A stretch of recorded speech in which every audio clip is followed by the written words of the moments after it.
Light the beam, because it's time for Nerdy for 30, a podcast where we talk about nerdy-ish movies for 30-ish minutes. My name is Kevin Bauer, a.k.a. Critic's Choice. With me, as always, is the people's champ, Tim Keck. Hey, today we are covering The Exorcist from 1973. Generations and generations ago, we went out to the desert, we dug up a crypt, we pulled this movie out of it, and we watched it. If you haven't seen it, a girl gets possessed and they do an exorcism. You're caught up. Kevin. We're leaving out all the stuff with Father Karras and his mom. Oh, fuck his mom. Wow. You sound like Pazuzu, my friend. There's a lot of... I will say we did The Exorcist Beginner Believer. The Exorcist Beginner.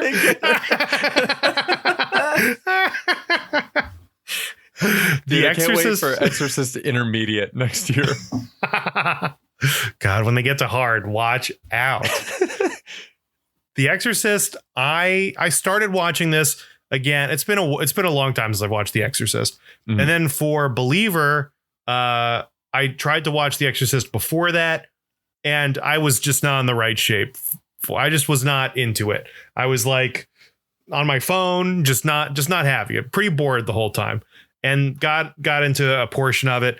And then The Exorcist Believer. After that, I was like, okay, now I kind of want to watch The Exorcist, and I found it much more watchable after being in the headspace for Believer, because it is a slow burn. Mm-hmm. And the ending, I think, is great. This isn't without its problems, but it definitely makes Believer. I keep wanting to say Beginner. It definitely puts Believer into context of like what they were actually going for, what they're actually trying to do, and you realize how intentional the first one is. I don't know if it's all necessarily well thought out, but it feels very, very intentional, and they make a lot of interesting choices. And I don't know where we're going to put this, where we're going to rank this one, Kevin. I have no idea. What did you think of this movie? I honestly, I think it's extremely well thought out. I think it's maybe a little overthought at times, actually, because it's very, very intentional, like you said, with what it's doing. There are some strange cuts in this movie that you don't really see in movies anymore.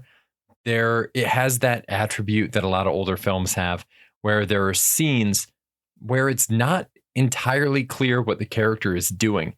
And it made me realize the extent to which movies go out of their way now to make sure that every single thing can only be interpreted as the exact way that the filmmaker wants you to interpret it, with regard to what's going on in the movie. People are going to have a problem with the fact that I just said that. I don't mean that they're not leaving things open to artistic interpretation. I mean that there's not a scene where a homeless person on the street asks for help, and then we cut back to a person and they just kind of awkwardly squirt off the stage.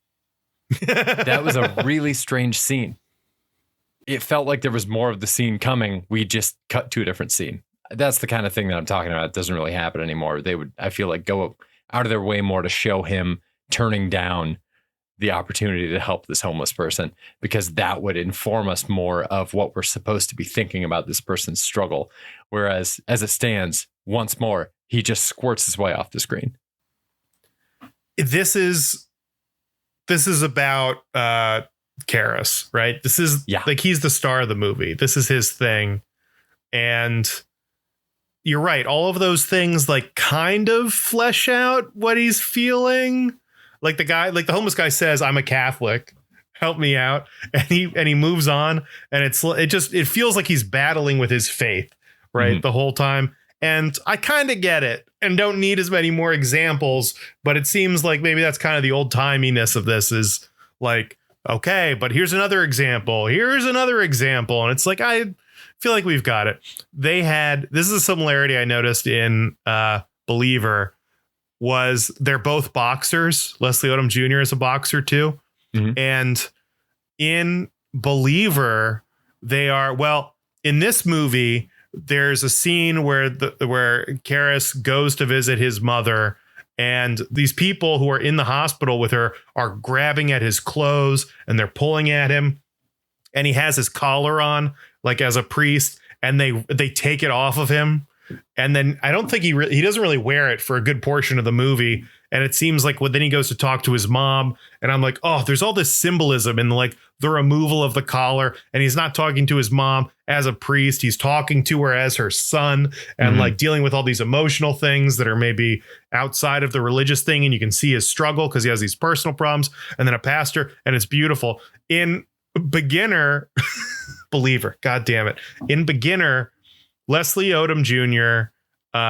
Boxes at the beginning, just like Karras does. And did you notice that he burns his hand so that they can wrap it like a boxer? And so that the next 3 shots have him in profile with the wrapped hand, like in the shot intentionally, so that you can tell that he is like a fighter. You can tell that he is willing to lay it all on the line to help his daughter. Fuck, that's a really good detail in a movie that I don't really want to give very much credit. It's a great detail, but it's like the kind of corny. It's a little corny, but it's a great detail, and that's what it feels so intentional about this, right? The collar thing. I think you can read into it. I think if you want symbolism, it's there. But as far as just sitting down to enjoy a movie, I was on my phone a lot. I mean, it's what, 50 years old? Like, it definitely is like, yeah, it's showing a little bit at the seams. I think overall it's still a very good movie. I'll spoil where I want to put this. I think this is a prestigious movie through and through. Like, I think that this movie is like an incredibly well-crafted piece of cinema. It's notable to me that this is regarded as one of the scariest movies ever made, if not the scariest movie ever made.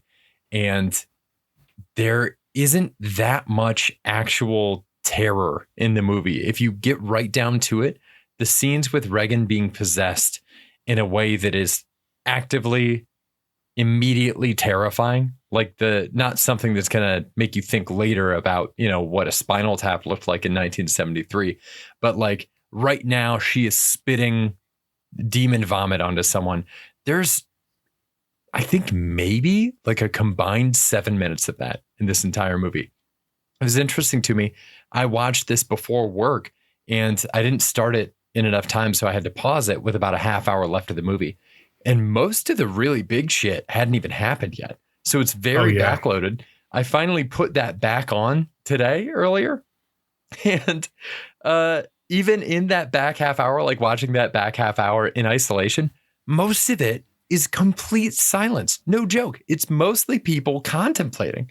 So it's nuts, man. There's like so little actual demonic stuff that we're seeing. And yet here it is, like the demon movie. Yeah, I think she pees the carpet 35 minutes in. Yeah. Which feels like a long time, especially because there's another hour probably before we get to the exorcism and the good stuff. Mm-hmm. And I think there's like an hour before she's like really possessed. You're an hour in before she's like throwing up on stuff and, whatever. You still got to get the bed shaking and things like that. And I get that's scary. I have so much more respect from this movie after watching Believer, because I'll get into my thief. The actual exorcism at the end, it's very short. It's like maybe 20 minutes. Yeah. And then they take a break and then they come back and the whole thing is probably 20 minutes. And it's incredible. I think it's really, really good. I'll spoiler alert. My beef is also about the exorcism. But as far as like, gosh, and Marin goes down, and which is also kind of crazy. It's just, the whole thing is crazy. I don't know if it even makes sense. Karras leaves the room, comes back, and Marin is face down on the bed. And it's like, you couldn't have shown us that. We couldn't have seen that. That would have been cool. They do a lot of things off camera that we just kind of go with. But man, the scenes where they're throwing the holy water, and it's cutting her leg, and she's thrashing on the bed. Oh, man, they crush it. They crush it. And to see it now today, like 2023, we have all this technology. We have, you think we would have come farther than that. And I don't think the actual exorcism in Believer comes even somehow it doesn't even come close to the original, which is a fascinating like testament to how good the original actually is. What'd you think of The Exorcism? Dude, it's absolutely phenomenal. I mean, it's the gold standard. And what you said about the effects, it's remarkable how good this movie looks. The scene, it's during that exorcism. It's when she's shouting at Marin. Marin first got there, and Pazuzu's shouting at him. And Lauren walked into the room right at the same time that she's doing the tongue thing, which I feel like that's not one of the main ones that people bring up, but it looks so fucking crazy. And she, in general, the makeup work, she looks so scary. The actual doll, one of the dolls from when they do the head turn, is in the Museum of Moving Image in Astoria. And I have a hard time being near it because of how upsetting it is, even as an inanimate doll. So it is truly, truly nuts that it's half a century later and Exorcist Believer is weak comparatively. Yeah. Honestly, I remember when I think about The Exorcist, I mostly think of Scary Movie, how they opened one of them with like the spoof of it. Yeah. And when I saw her doing the tongue thing, like they take it immediately to a sexual place. And I think the priest like start hooking up for a second, and she's doing the tongue thing, like, and he does the tongue thing back. And that's all I can think about now when I see that. But you're right. There's just a series of increasingly weird things that she does that happen. And I don't know, that whole section is great. It's such a small portion of the movie relatively. Yeah. But it's very good. Do you have like a specific thief that stands out to you? Specific thief is probably that they cut right to the chase with the mom seeing that this is supernatural and the mom firmly being on her side, because I feel like a trap that a lot of movies fall into is they got to convince the parents first, and then they got to convince the authorities, and then the exorcist will come, something like that kind of a stage. And the fact that she comes into the room immediately, the bed's going crazy and the dresser moves, I like that. We're cutting the chase a little bit, and it's again 50 years ago. Like this, that's interesting efficiency. I was also shocked the first time I saw this movie that they did all the work they did with all of the medical testing. I had no idea. I'd heard so much about The Exorcist. I had no idea that there was any kind of a scientific or medical angle in this movie. And it's so cool to me that, again, a movie that has a reputation for being almost exclusively religious and mystical did have the characters try to explain things away with scientific examination. It takes away that safety net that you have in your brain where you're like, well, this wouldn't happen to me because I would go see a doctor about it. It's the same thing as like if there's a situation with like a serial killer in a movie and they're like, why don't you just call the cops? And the movie has the cops come and get slaughtered. Like they're answering your question. Why don't they just do this? Because they do it and it still doesn't work. I really respect that. I thought that was something that Believer did pretty well. And I've seen Exorcist before, but it was years and years ago. And I got to tell you, I completely forgot about the doctor stuff. I was watching Believer thinking, oh, it's good that they're exploring this facet of this. And then watching it again, I was like, oh yeah, they do all these tests. You're right. It's a different vibe because the mom is advocating for the supernatural in this, as opposed to, the parental figure in Believer. We're really just like spoiling everything in Believer. So there's not that much to, there's nothing to spoil. It's The Exorcist. Yeah. Instead of in the Believer, it's the dad who needs to be convinced of the supernatural. It's a good, this somehow worked. This works way better, I think.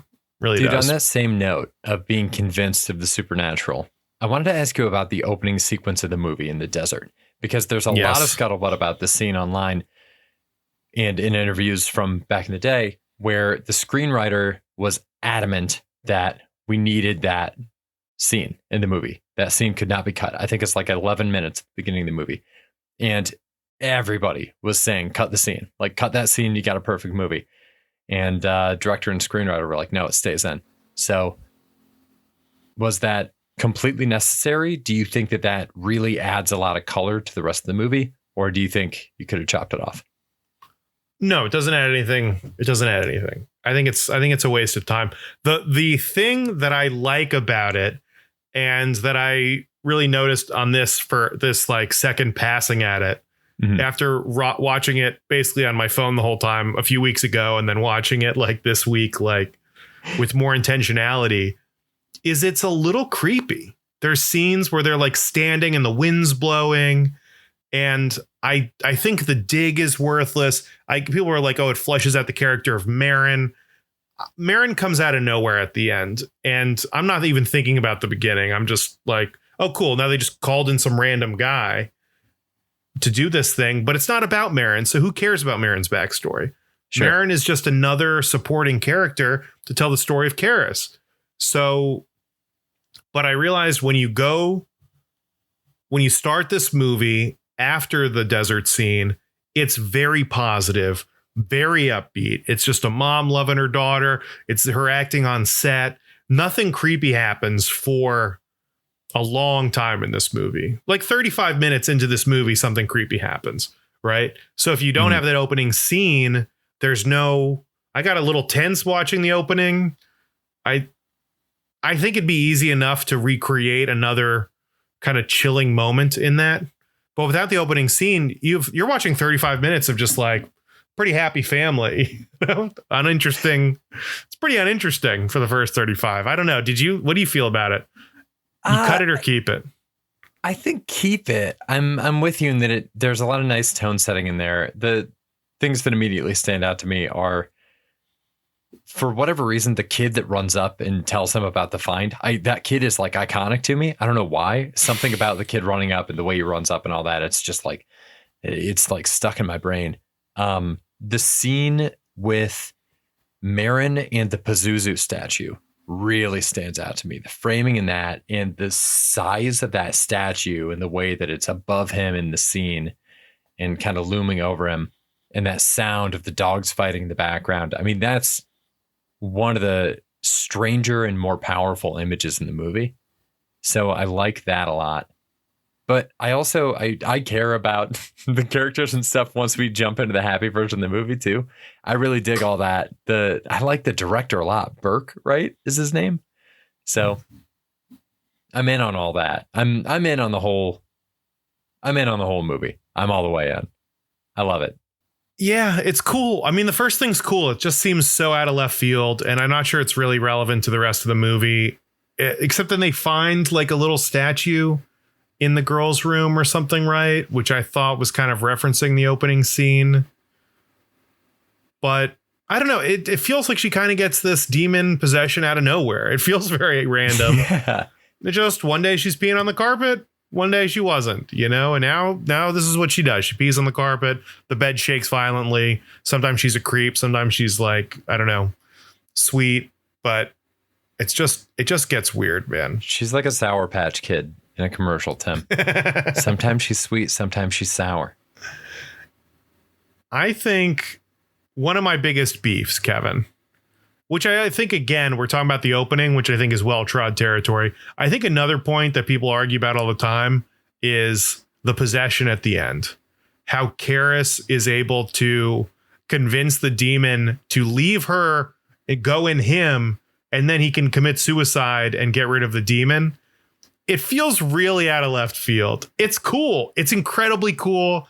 It feels powerful. But also the whole time I'm like, why does this make any sense? Why would the demon leave her to go into him?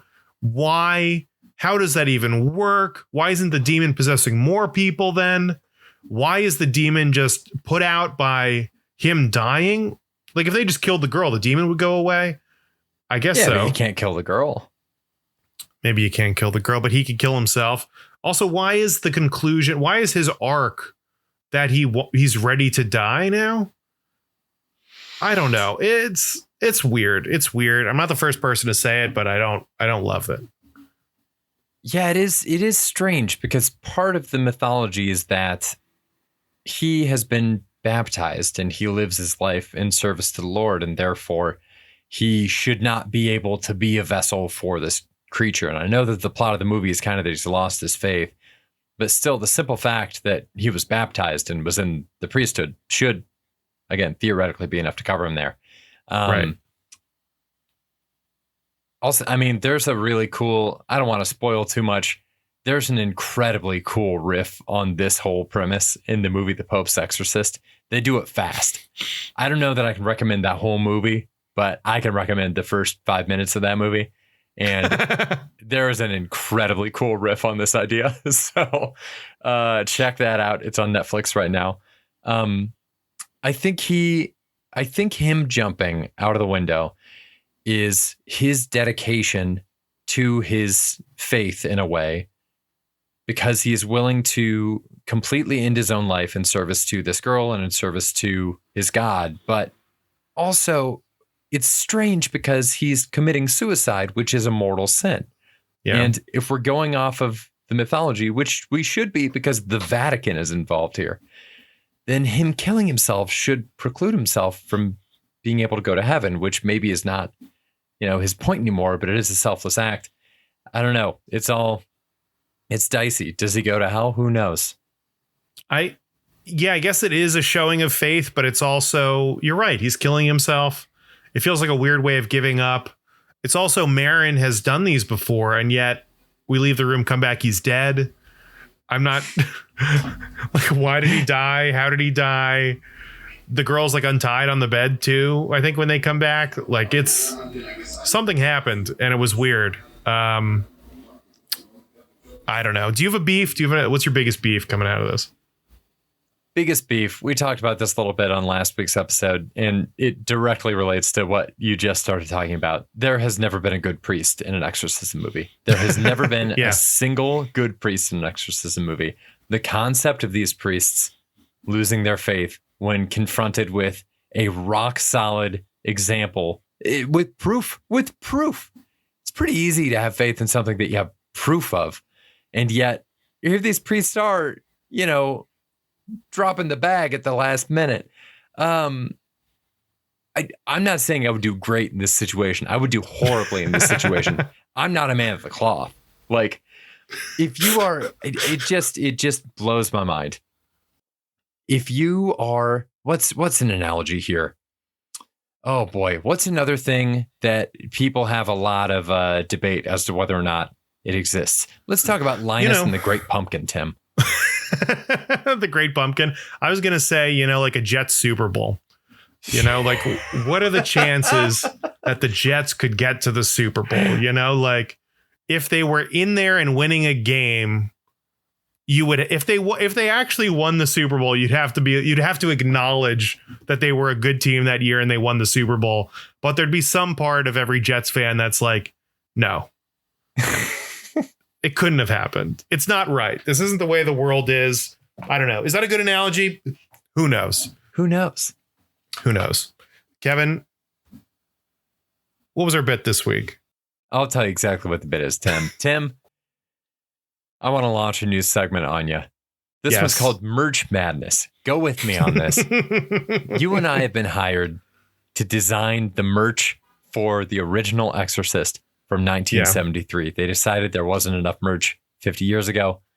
Hot Topic has an opening. I want to fill the shelves. What do you got? What pieces of merchandise would you try to make from this movie? Okay, this is what I thought of.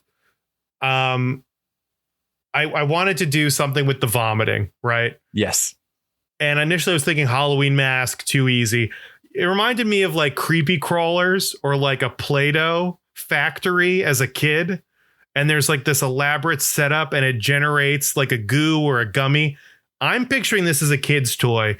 And you get like all the different bottles and you combine them. You get to learn chemistry and math and you measure things out and you pour them into the head of Reagan.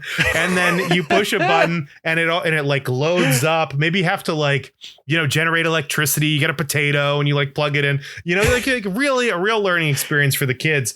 And then you stand in front of it as she winds up and just blobs it all out on you like a shotgun blast. Not like the maybe there's two settings. You can do the constant spew or you do the shotgun blast. Yeah. But I'm picturing the shotgun blast because it comes out, it goes right on the face of whoever's in front of this, and then they can peel it off and eat it. Oh my God. Or if it covers their whole mouth, they can eat their way out of it, kind of eat it, suck it back in. Oh my, could you eat creepy crawlers? There were some that you could eat, I thought. There were definitely ones you could eat. And I was Googling it. There's like, now it's all ooze or whatever. What are the kids into? Oh, slime. Not hit gag, for a slime. while, yeah. But there's edible slime out there. So you can make this goop and make it edible. And you can, I'm sure we have the technology to shoot it at a child. So I feel like this is very doable. I feel like we need to copyright this right away. Oh my God. I feel pretty good about this. Did you have one you were thinking about, Kevin? Or what do you think of mine? I Honestly. love it. I'm big into it. I can see it happening. I can see the commercial right now. I can hear the jingle, Tim. And speaking of hearing jingles, my pitch to you was going to be the Piano Priest songbook. I want a songbook of all the hits that the priest that's playing piano at that supper party loves to play at these different supper parties. I'm thinking we could do, you release the songbook. I'm thinking they do the kind of thing that they did with the Spidey Bells song from the original Spider-Verse movie, where they actually recorded a little album and dropped it on Spotify. I want like a little album of that singing priest doing just all the hits. You can toss that on at a party. You don't even need to invest with the playlist. That's good. That's all you need. I think that's great. The singing priest blows my mind every time I see him. It's like you think a priest isn't going to be fun at a party, and then he gets behind the piano and the good times start. And it's not like he's doing this on his own. Like, this priest is the life of the party. Oh yeah. Everyone wants to be around the piano. Everyone wants to sing. They want to invite him to everything. They love this guy, which is a priest relationship that I didn't really understand. I didn't realize that these were your drinking buddies and like your pals that you would just come over and play songs with. I think that's great. So you think, so this is so that like a kid learning piano can learn how to be as charismatic, be as charismatic as a priest at a party. Yeah, you know what? As the old adage goes. You saying the educational aspect of it, you're right. This should be a masterclass. This is now, my pitch is a masterclass from the piano priest. Why wasn't the piano priest doing the exorcism? Why wasn't he I don't know. Getting in there, jazzing it up a little bit? He shows up at the end like shaking his head, right? Like, oh man, can't believe this happened. God. I mean, I had that recital to go to, but recital.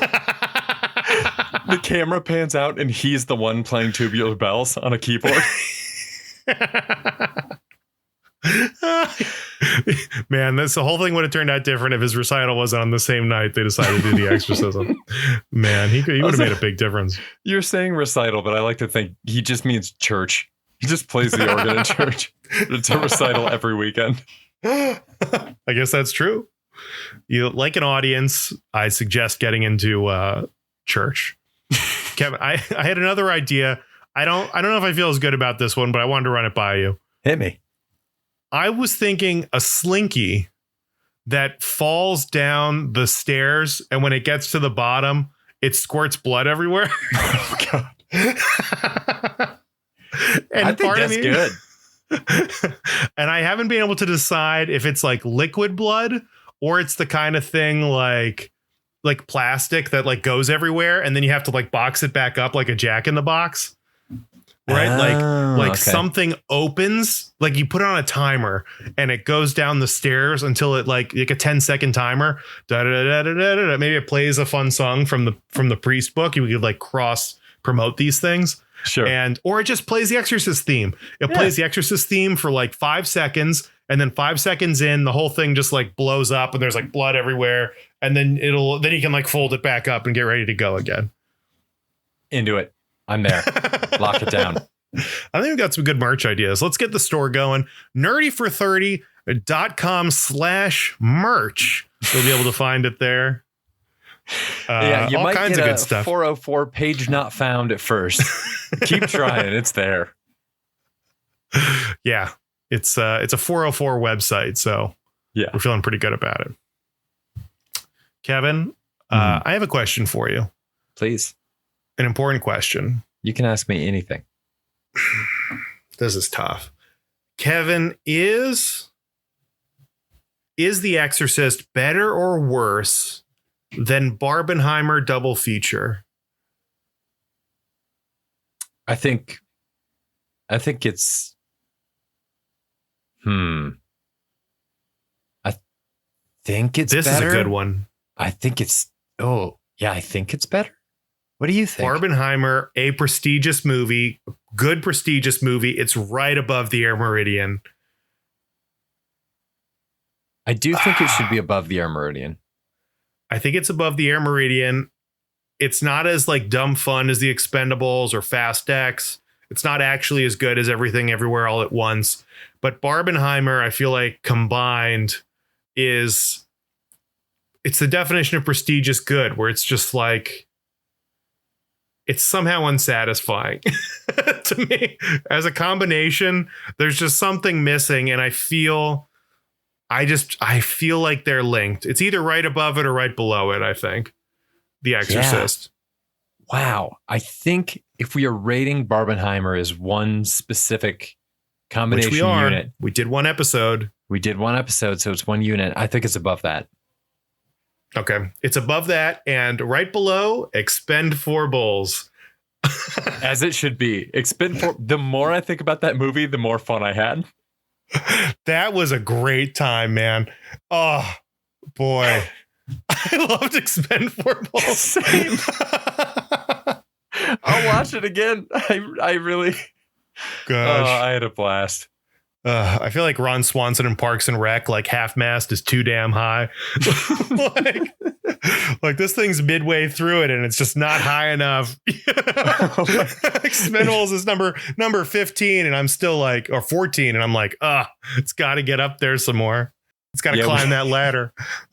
We can keep climbing. I'm thinking about that scene in the movie where they take down the like main, I guess the midi boss, the like boss before the boss. His head pops. He falls and his head pops. Man. God, it's great. And they just have a fight with dirt bike. I mean, you guys got to see it. The actor Expend 4 Bulls. You got to get out there. See it in theaters. See it in theaters while it's still there. Kevin, I think this is a prestigious movie. It's right above Barbenheimer. Is it a prestigious good movie? I think it's prestigious good. Yeah. I think it is good. I think it is good. It is good. It's like a little slow, but it's good. It's good. It is good. It is good. I was on my phone a little bit, but it's still good. It's good. Is it great? I wouldn't say it's great. Is it really good? It's good. It's good, though. It's prestigious good. It's definitely good. Kevin, any final thoughts on The Exorcist 1973?